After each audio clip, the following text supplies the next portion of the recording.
Everyone who passes me might be infected like the woman was infected. I keep my eyes down. I give no one eye contact. I'm at Angel Central now. I ran there because it was the place I knew with most light. I don't think they can handle the light, and that's why they live inside human bodies, where the darkness is undisturbed.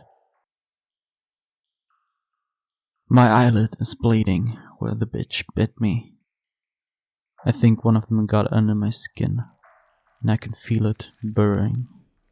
If you can just reach my flat, Cass will know what to do. She always does. But between here and there is a sea of shadows, and shadow is where these buggers come out to play. I'm writing this before I try to run the gauntlet. It all started with a text. Michael, 2015. Hey cutie, sorry I'm running late. You want me to garp anything? I sent it while I walked to the subway. The rain spattered the screen, and the cold made it difficult to type.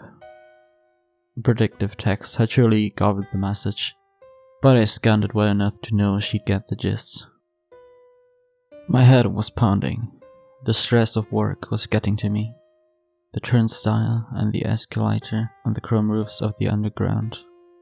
It all shone so painfully against my eyes and made weird shapes dance at the back of my retinas. Christ, all I wanted was to be back in the flat with Cass. The subway car was empty. As we pulled away from the station, I saw through the swaying gangway doors that there was an old woman sitting 3 carriages down on the right-hand side. For all I knew, she was the only other passenger on the train.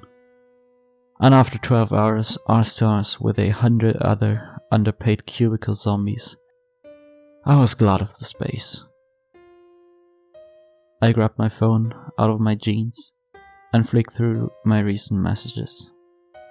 It was 2032 by the iPhone display. My last text had been sent 17 minutes ago.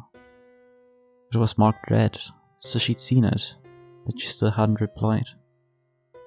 Jesus, I thought, and I braced myself for a good hard bollocking as soon as I walked through the front door. Then, I saw it.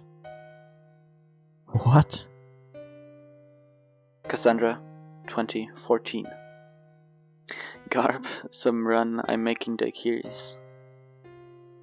The text come in a full minute before mine, and was clearly meant as a reply right down to the mirrored typo. I started texting as the train reached Moorgate, but the second we hit the station, my eye was drawn up through the porthole windows in the gangway. The old woman had moved. She was sitting 2 carriages down now, in what appeared to be the same rough area. She was looking out the window opposite her, and something black and indefinable was covering the window to the carriage she just vacated. My eye went from the old woman and back to the covered window. The black stuff framed in a portal. Was it moving? Cassandra, 2035. Makes perfect sense. It's Friday night, Mickey. Get with the program. I looked at the text. The world was moving under my feet, and it wasn't just the train speeding unnaturally fast under London.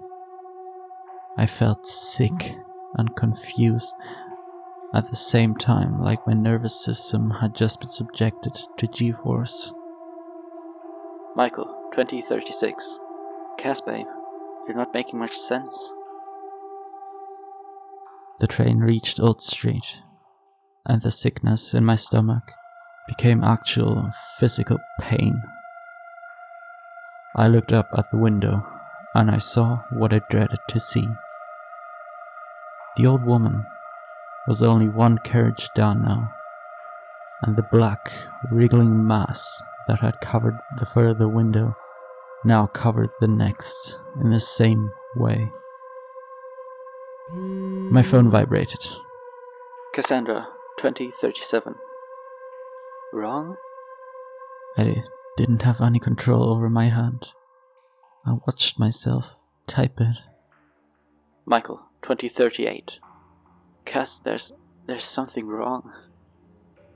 Cassandra, 2038. Mike, this is important. Have you stopped taking your medication? Michael, 2039. Yeah, baby. I'm getting really confused. I heard a splitting sound in the middle distance, and I looked up as the window at the far end of the neighboring car shattered and the blackness spilled out. A blackness composed of a million legs. It clambered down the gangway door and then coursed across the floor in an unstoppable tide. The old woman was looking at me now. The eye that had been turned away this whole time was missing. Black legs curled out of the hole in her face like living lashes. She was infected. They were living inside the darkness inside her body, and they wanted to live inside my darkness too. We reached Angel.